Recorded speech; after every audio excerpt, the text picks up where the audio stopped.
y líbranos del mal. Así concluye la oración que Jesús nos enseñó. Se trata de la última petición del Padre Nuestro, y líbranos del mal. Y por cierto, esta petición también está contenida con un matiz en la oración sacerdotal de Jesús, que es la oración de despedida que hace él después de la última cena, que está recogida por el Evangelio de San Juan, donde dice, Jesús le pide al Padre, no te pido que los retires del mundo, sino que los guardes del maligno, dice. Guárdalos del maligno. Es Juan 17:15. O sea que, en el fondo, ¿qué hay que decir? ¿Líbralos del mal o líbralos del maligno? ¿Cuál de las dos es? Bueno, pues fijaros, el propio Catecismo de la Iglesia Católica dice claramente que el significado, en este caso, en esta oración, el significado de la palabra mal es sinónimo de maligno, dice, o sea, del demonio. Dice el punto 2851. En esta petición, el mal no es una abstracción, sino que designa una persona, Satanás, el maligno, el ángel que se opone a Dios, el diablo, diabolos, es aquel que se atraviesa en el designio de Dios y su obra de salvación cumplida en Cristo. Es decir, que cada vez que rezamos el Padre Nuestro y concluimos diciendo, líbranos del mal, cada vez que lo hacemos, estamos pidiendo a Dios, líbranos del demonio. Que nos quede claro, La oración del Padre Nuestro concluye así, y líbranos del demonio. Luego, esta charla que voy a yo compartiros, pues voy a hablar del demonio, del cual nos solemos hablar muchas veces, vamos a ser claros. Hablemos del demonio, podríamos titularla también. Voy a empezar por subrayar cuáles suelen ser los 4 errores más extendidos, a mi parecer, sobre el demonio. Los 4 errores más extendidos. El primero es el de la negación de su existencia. Los demonios serían meramente personificaciones míticas del mal y del pecado que oprime a la humanidad, pero no es que existan esos seres, ¿no? Sin embargo, la fe católica afirma con claridad que existen los ángeles. En el mismo credo decimos, creador de lo visible y de lo invisible. ¿Y qué es lo invisible? Pues claramente lo invisible es los ángeles. Dios creó la creación que es visible y también la creación invisible que son los ángeles. Los demonios no son sino ángeles caídos que han utilizado mal la libertad con la que Dios les había creado.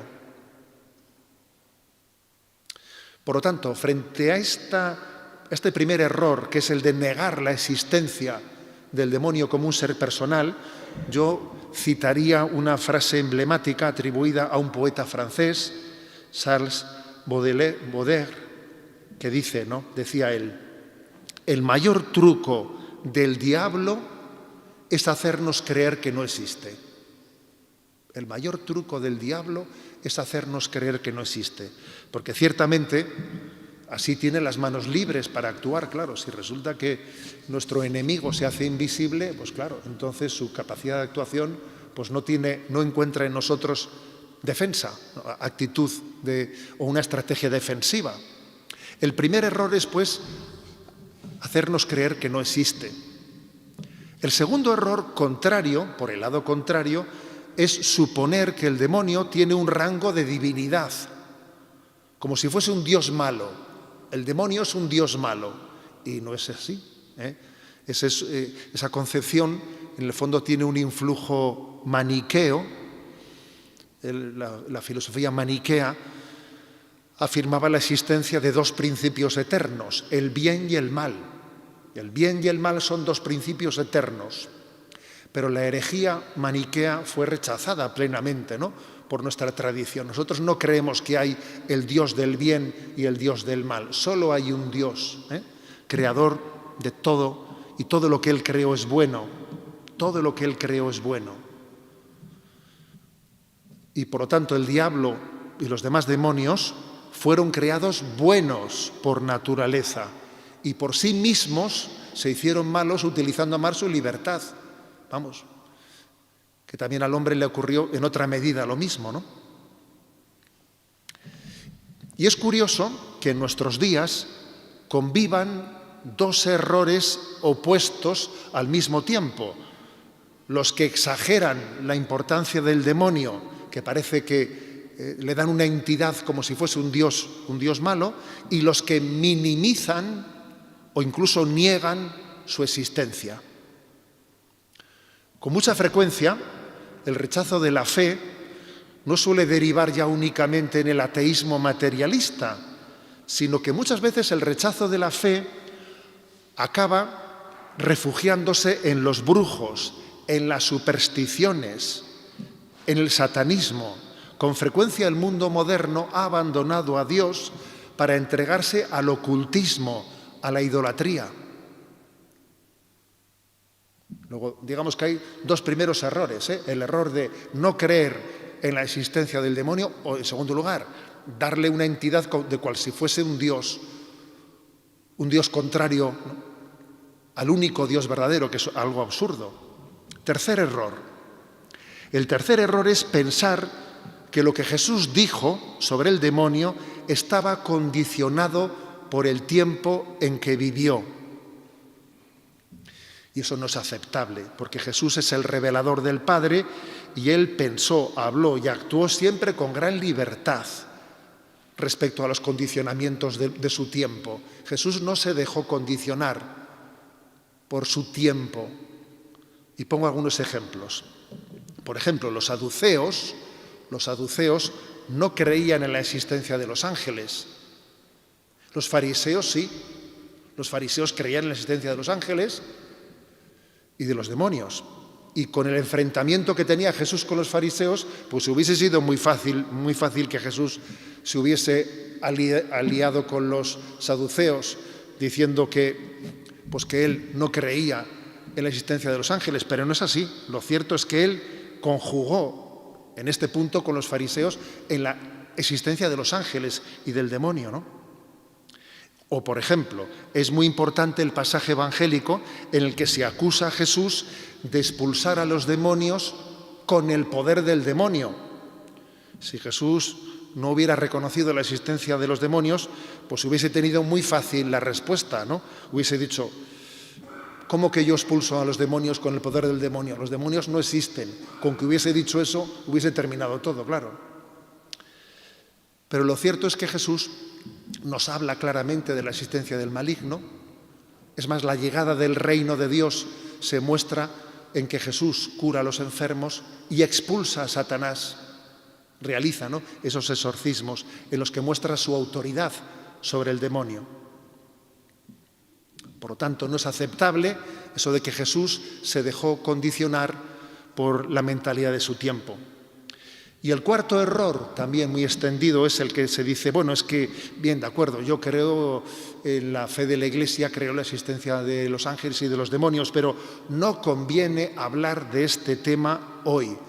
En el mundo de hoy no se puede hablar de este tema, pues porque hacemos el ridículo. El mundo de hoy, pues, no está dispuesto a hablar de esos temas sobrenaturales o preternaturales, ¿no?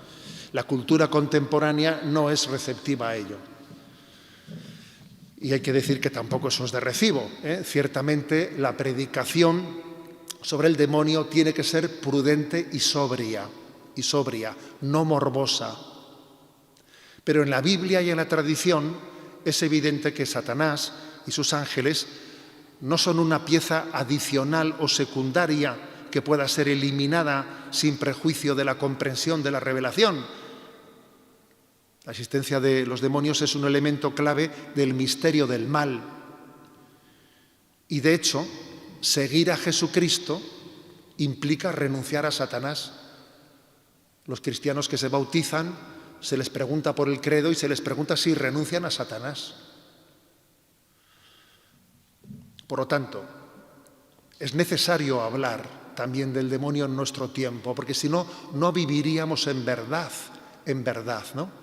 Un tratado de espiritualidad que eliminase el tema del combate contra Satanás y sus ángeles, pues si me permitís la comparación, pues sería como un manual militar que omitiera hablar de la aviación enemiga, que a veces dicen que es pues el arma más peligrosa. Luego tenemos que hablar en verdad, tal y como el Evangelio hace, sin dejarnos acomplejar por el tiempo en el que vivimos, ¿no? Entonces, pues, como hemos dicho al comienzo, ¿no? Hablemos del demonio, pero contextualicemos en que la acción del mal, de la tentación, no se explica solamente por el demonio, porque si recordamos la charla anterior que dimos del Padre Nuestro, en la cual pedíamos no nos dejes caer en la tentación, ahí decíamos que 3 son los enemigos del alma: mundo, demonio y carne. Y el mundo y la carne, ¿qué son? Bueno, pues son el influjo que el pecado ha ejercido en la mundanidad que nos arrastra al pecado, o el influjo que el pecado ha ejercido en nuestra carne, en la debilidad de nuestra carne, que también por la concupiscencia nos arrastra al pecado. Pero 3 son los enemigos del alma: el mundo, la carne y el demonio. Y hay que decir que en los tratados, ¿no?, en la tradición de la Iglesia, de esos 3 enemigos, mundo, carne y demonio, hay que decir que el que ataca directamente a los que buscan la santidad de una manera especial es precisamente el demonio, porque a los santos que no se han dejado arrastrar por el influjo del mundo o por el influjo de la carne, pues el tipo de ataque que han tenido ha sido más directamente a través del maligno. Claro, si uno ya está suficientemente esclavizado por el mundo, por la carne, pues tampoco es muy necesario que el maligno pierda el tiempo con él, que ya lo tiene sometido, ¿no? Ya lo tiene sometido. Pero es importante saber que en la tradición católica siempre se ha considerado que de estos 3 enemigos del alma, mundo, demonio y carne, el demonio es el más peligroso, por encima de la carne y del mundo, de los cuales el demonio se sirve para su estrategia. Así, por ejemplo, os doy esta cita de San Juan de la Cruz, de su Cántico Espiritual, capítulo 3:9. Dice él: sus tentaciones y astucias son más fuertes y duras de vencer y más dificultosas de entender que las del mundo y la carne. Y también se combinan y refuerzan con estos otros 2 enemigos, mundo y carne, para hacer al alma fuerte guerra, dice San Juan de la Cruz. Pues bien, si es el enemigo principal al que se tiene que enfrentar quien busque la santidad, entonces la pregunta siguiente es: ¿cuáles son las señales en las que podemos percibir la acción diabólica? Yo sé que ante una pregunta como esta, muchos empiezan ya a pensar en las acciones extraordinarias del demonio cercanas a la posesión diabólica, a las infestaciones o otro tipo de ataques preternaturales, ¿no? Pero es un error obsesionarse con esos hechos extraordinarios, ya que nos distraen de la acción ordinaria del maligno, del demonio. Insisto, es frecuente que el morbo hacia ese hecho extraordinario de las posesiones, del cual es muy probable que no vayamos a ser testigos nunca en nuestra vida, nos ocupe en exceso y nos distraiga de lo que es el acontecimiento de cómo el maligno actúa en el día a día. Sobre las posesiones diabólicas, pues San Juan Pablo II dijo, ¿no? Es una cita de 1986 la que os voy a leer. No resulta siempre fácil discernir lo que hay de preternatural en estos casos, ni la Iglesia condesciende o secunda fácilmente la tendencia a atribuir muchos hechos o intervenciones directas al demonio, pero en línea de principio no se puede negar que en su afán de dañar y conducir al mal, Satanás pueda llegar a una extrema manifestación de su superioridad, ¿no? La experiencia de la Iglesia es que la mayoría de las personas que se acercan a pedir ayuda porque creen que están poseídas por el demonio, en realidad están bajo el influjo de patologías psíquicas. Ahora bien, si es un error obsesionarse con el tema de las posesiones, también es un error despreciar la existencia de los casos ciertos que pueden existir, que la Iglesia los atiende, los discierne, los afronta. Algunos se pueden preguntar, ¿cuál es la razón por la que aparecen tantas veces en los evangelios las posesiones del demonio y sin embargo en nuestros días no las vemos?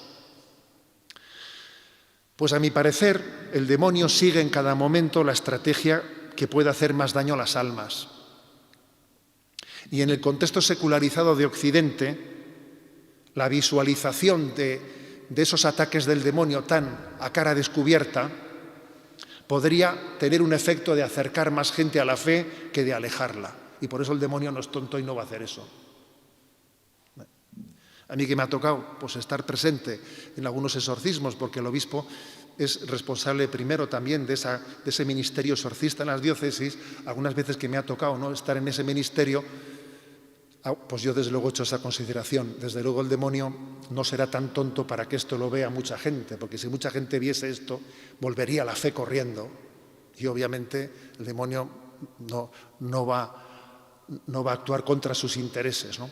Otra cosa es que en otros lugares, como por ejemplo pasa en tribus africanas, etcétera, pueda haber más hechos de ese estilo, porque el efecto que producen no es el acercamiento a la fe, sino quizás refugiarse en los brujos, etcétera, etcétera. El demonio es astuto y ese tipo de acciones dudo mucho que se prodigue con frecuencia entre nosotros en ellas.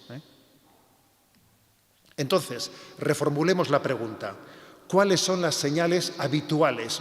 Dejemos a un lado esos casos extraordinarios que con toda probabilidad no vais a ser testigos nunca en la vida de ellas, ¿no? ¿Cuáles son las señales habituales de la acción diabólica?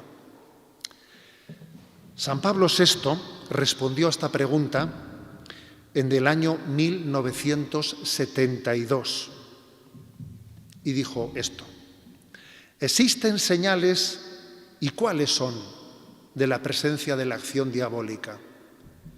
Y responde él: podremos suponer su acción siniestra allí donde la negación de Dios se hace radical, sutil, absurda, donde la mentira se afirma hipócrita y poderosa contra la verdad evidente, donde el amor es eliminado por un egoísmo frío y cruel, donde el nombre de Cristo es impugnado con odio consciente y rebelde, donde el espíritu del Evangelio es mistificado y desmentido, donde se afirma la desesperación como última palabra. Vamos a intentar concretizar esto, ¿no?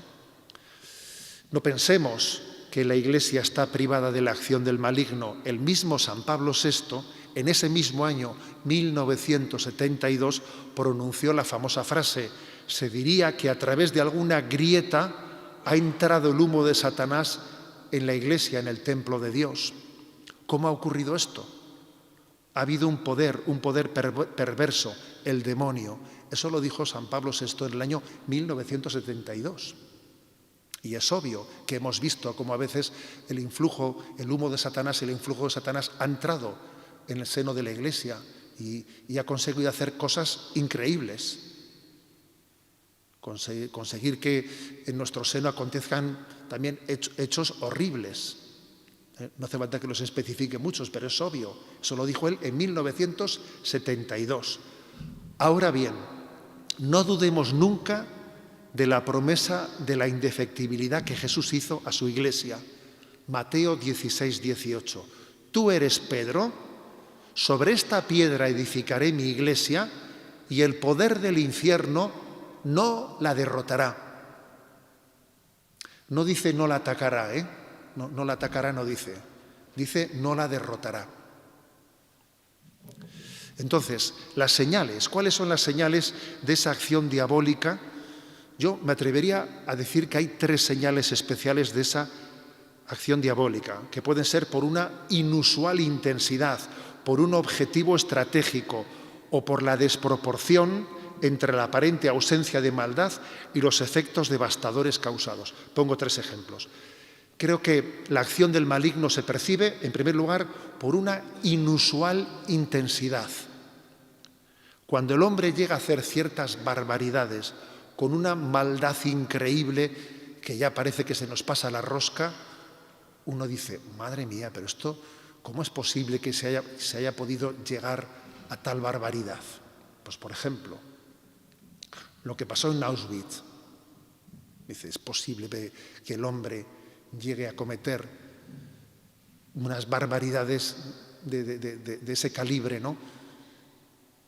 Dice la oración, ¿no? Mira el poder del pecado cuando no envías tu aliento, ciertamente, pero uno también intuye que el maligno se ha cebado en determinados lugares donde el mal es inexplicable, ¿no? Segundo lugar, no solamente por la inusual intensidad, en segundo lugar, por el objetivo estratégico. Hay acciones que son como muy inteligentes. Por ejemplo, cuando se arranca la fe en Dios, conduciéndonos a la desesperanza. Fijémonos en lo que ocurre en nuestro tiempo. El aumento de los suicidios, de la desesperación, porque se ha perdido la fe en Dios y entonces ha sido un ataque estratégico, ¿no? Robar la fe para perder la esperanza. O, por ejemplo, cuando se trastoca la vocación sobrenatural de la Iglesia reduciéndola a una ONG. Eso es un ataque estratégico, porque si resulta que la Iglesia va a reducirse meramente a una ONG, a un servicio social, más, y no va a hablar de la salvación eterna, no va a hablar del más allá, no va a hablar de la salvación, de la condenación, claro, entonces es un ataque estratégico el trastocar la vocación sobrenatural de la Iglesia, haciendo que la Iglesia sea un mero servicio social.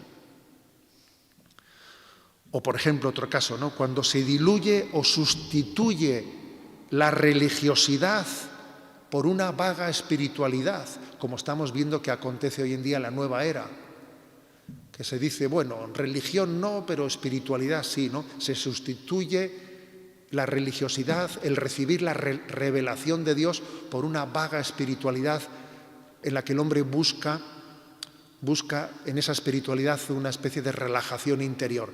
Es un ataque estratégico. Creo que la acción del maligno uno también la entrevé no solo por una inusual intensidad de la maldad, sino también por un objetivo estratégico. Y en tercer lugar, también se percibe su acción cuando uno percibe una desproporción entre la intencionalidad y los efectos devastadores.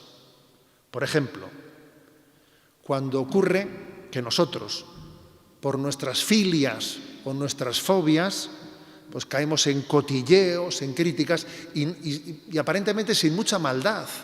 De esto el Papa es un auténtico apóstol de denunciar esto entre nosotros, ¿no? Resulta que a veces sin una aparente maldad cotilleamos, criticamos, hablamos mal y parece que mucha maldad no ha habido, mala intención, pero los efectos son devastadores.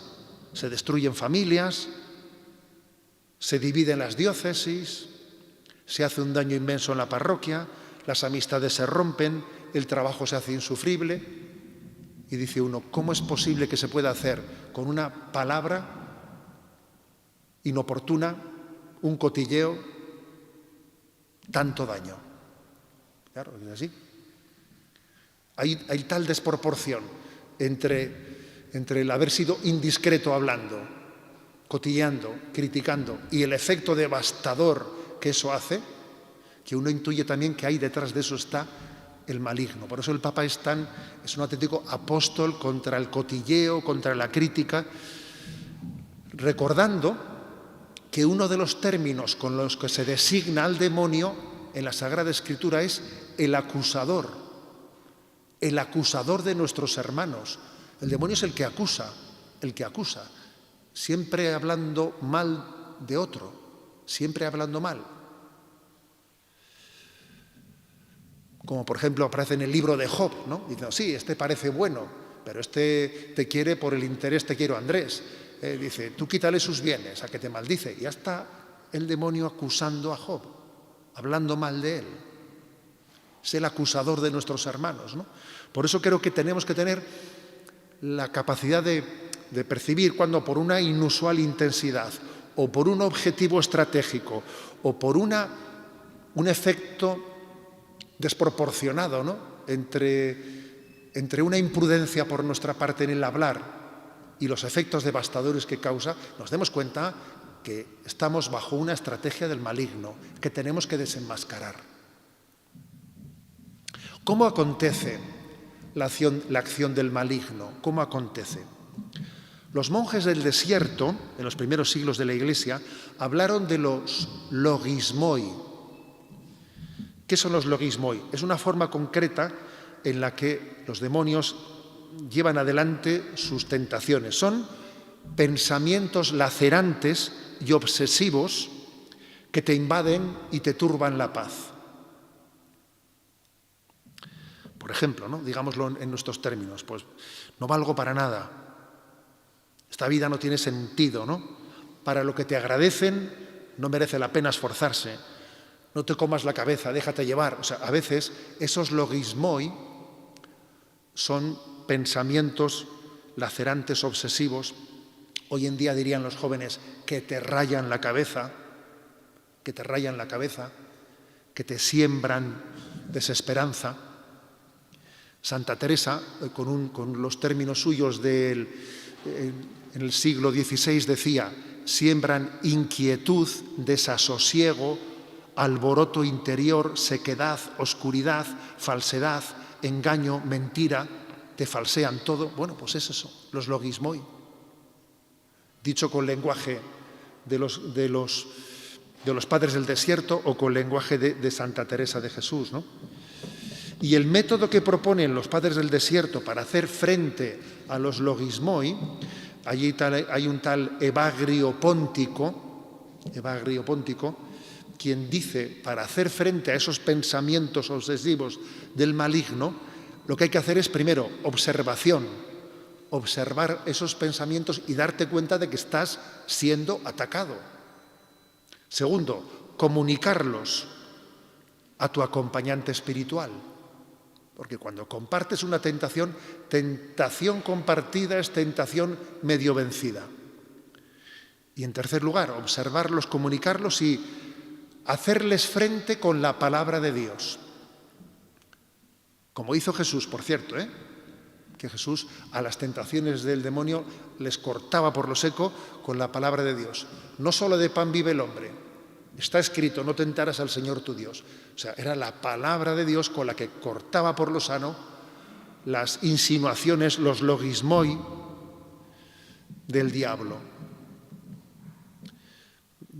Para quien quiera profundizar un poco en esto, le remito a una charla que pude impartir allá por el año 2018 y que la encontraréis fácilmente en las redes en YouTube con el título de 14 muletillas de la mediocridad.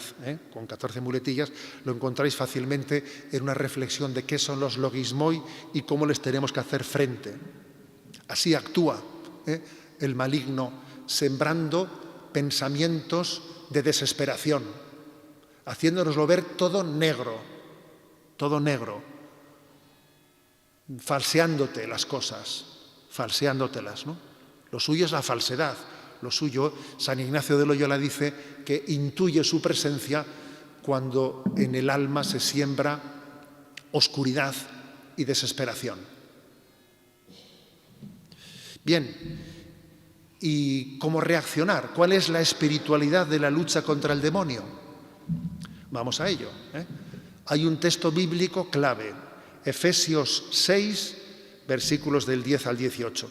Yo leo un versículo únicamente. Confortaos en el Señor y en la fuerza de su poder. Revestíos de toda la armadura de Dios para que podáis resistir a las asechanzas del demonio. O sea, tú quieres hacer frente al demonio, te tienes que revestir de la armadura del Señor. Dios te da una armadura, revístete de ella para hacerle frente. ¿Y cuál es esa armadura? En primer lugar, la espada de la palabra de Dios y la perseverancia en la oración, que son las armas con las que Cristo venció al maligno en el desierto. La palabra de Dios es como una espada que corta sin vacilaciones los lazos engañosos del enemigo, que le desenmascara, como os he dicho antes, ¿no? Está escrito, no tentarás al Señor tu Dios. Y la oración es totalmente necesaria para hacer frente a ese influjo. Orad para que no cedáis en la tentación. O, por ejemplo, cuando dice Marcos 9:29, cierta especie de demonios no pueden ser expulsados por ningún medio, sino por mucha oración. O sea que lo primero es la espada de la palabra y la perseverancia en la oración.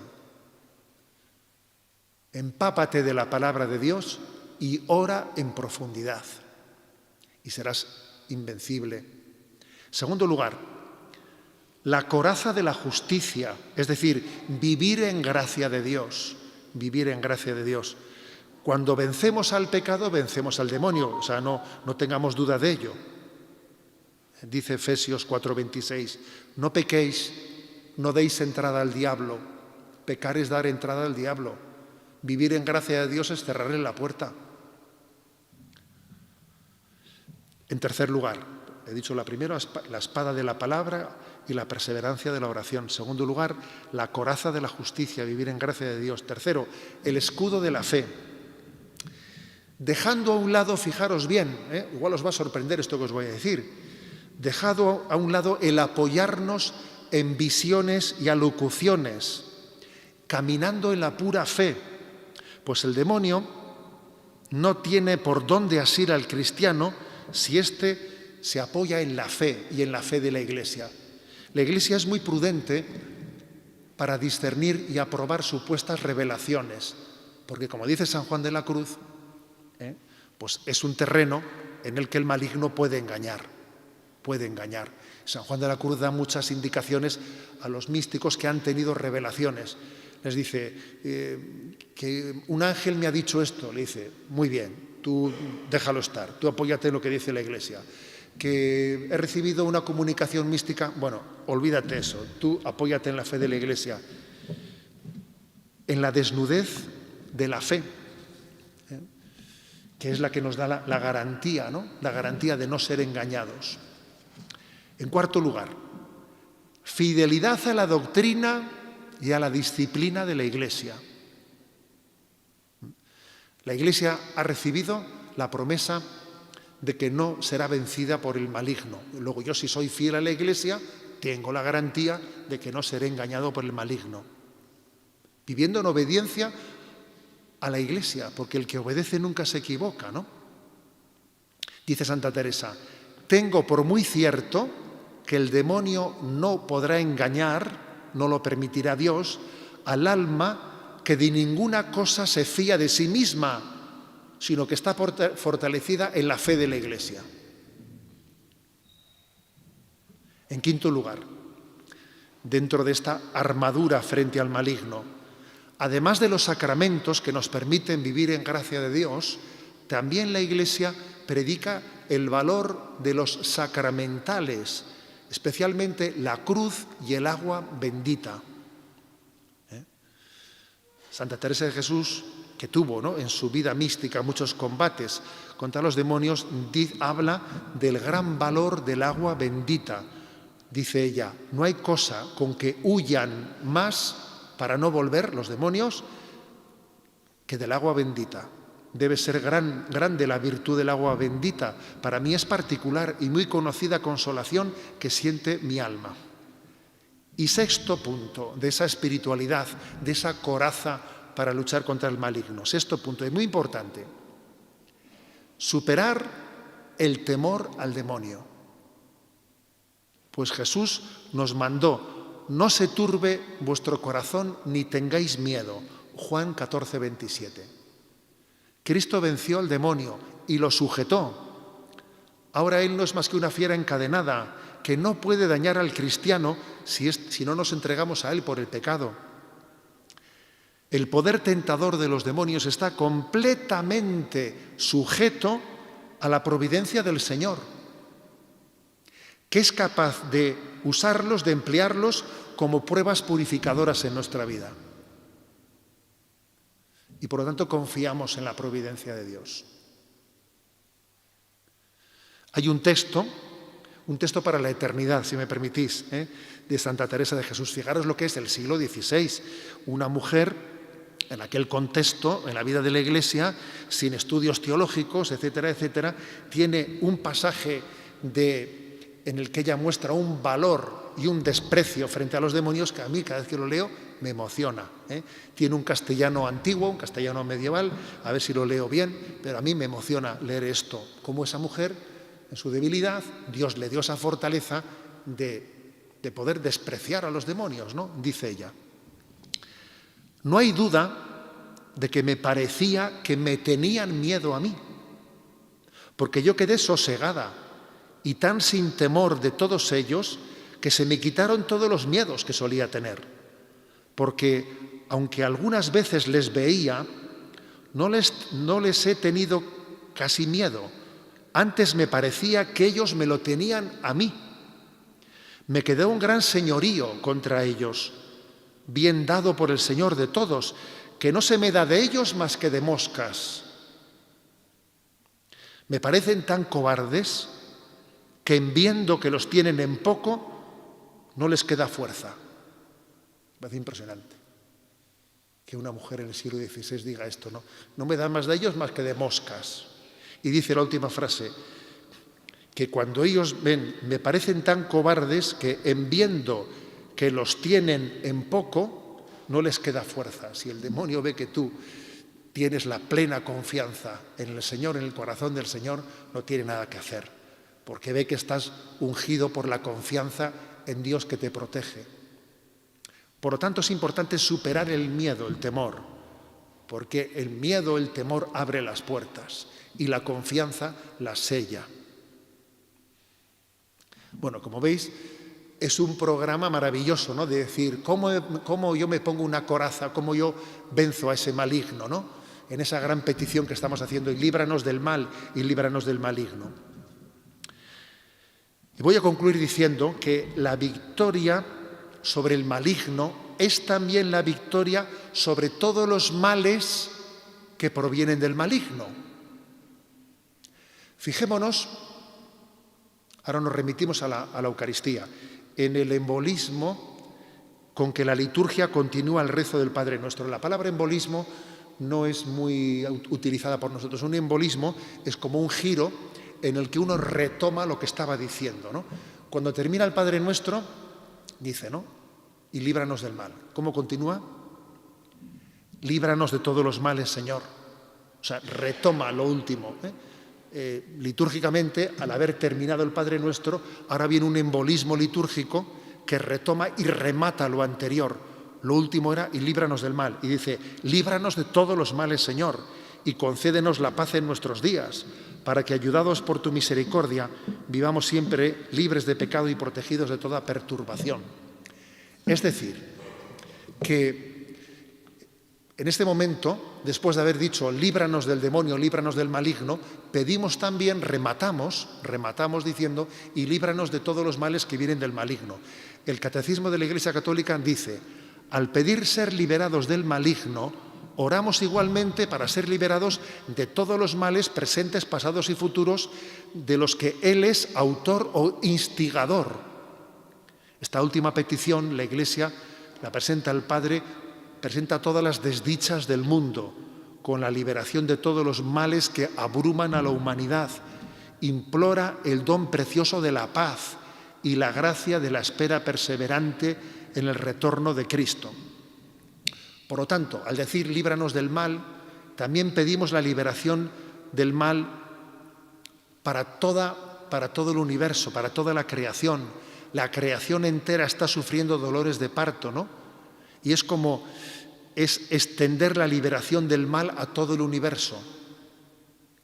Pedimos que se manifieste la victoria de Cristo sobre el maligno, que se manifieste su victoria, ya que muchos hombres pueden tener la falsa sensación de que el mal está ganando la batalla.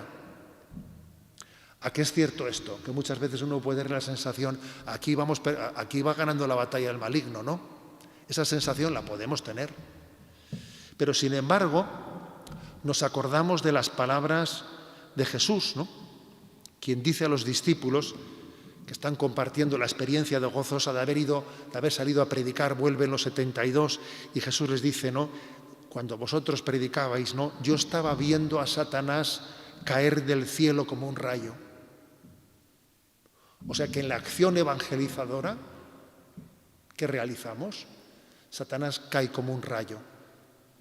Nos parece que él está venciendo, ¿no? Pero aunque parezca que el mal triunfa, no es así. El reino de Dios se abre paso más allá de nuestra capacidad de constatarlo. Y esta cultura que se yergue soberbia, dando la espalda a Dios, no nos olvidemos, tiene los pies de barro. Repito, tiene los pies de barro. Y el designio de Dios para manifestarse tiene su momento, para que se derribe ese gigante que tiene pies de barro, aunque no conozcamos qué momento sea ese, ¿no?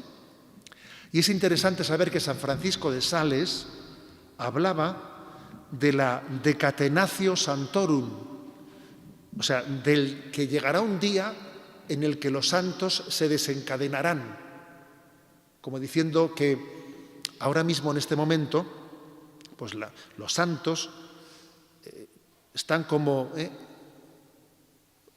reducidos, están como metidos en un lugar en el que parece que no relucen, ¿no? Lo que reluce es el mal, de lo que más se habla es el mal. Comprad mañana el periódico y dividid las noticias en buenas y malas, vas a ver tú, ¿quién gana? Pero dice San Francisco de Sales, en el designio de Dios llegará el día de la decatenatio santorum, del desencadenamiento de los santos, y en un momento determinado de la historia eso acontecerá y el mal será derribado, el maligno colapsará. Pues como vimos caer el muro de Berlín, que nos dijimos, madre mía, ¿y esto cómo ha caído? Pues así veremos también que otros muros que se levantan colapsarán. Y entonces veremos hasta qué punto el reino de Dios se ha ido abriendo camino sigilosa, pero de una manera perseverante, ¿no? Y entonces se mostrará plenamente el triunfo del Inmaculado Corazón de María. El triunfo del Inmaculado Corazón se hará especialmente presente en el mundo, ¿no? Por eso, concluir la oración del Padre Nuestro diciendo, y líbranos del mal, y líbranos del maligno, pues es hacer también un voto a María, nuestra Madre, en la que ha triunfado plenamente Dios, en la que ella, el maligno no tiene sobre ella poder. Ella, esa imagen de la Inmaculada pisando, ¿no?, la cabeza de la serpiente, es la imagen en la que Dios nos promete que el mal va a ser plenamente sometido, ¿no?, sometido en ese designio último en el que Dios consumará los tiempos. Os invito, pues, a que concluyamos esta reflexión poniéndonos de pie y rezando todos juntos el Padre Nuestro.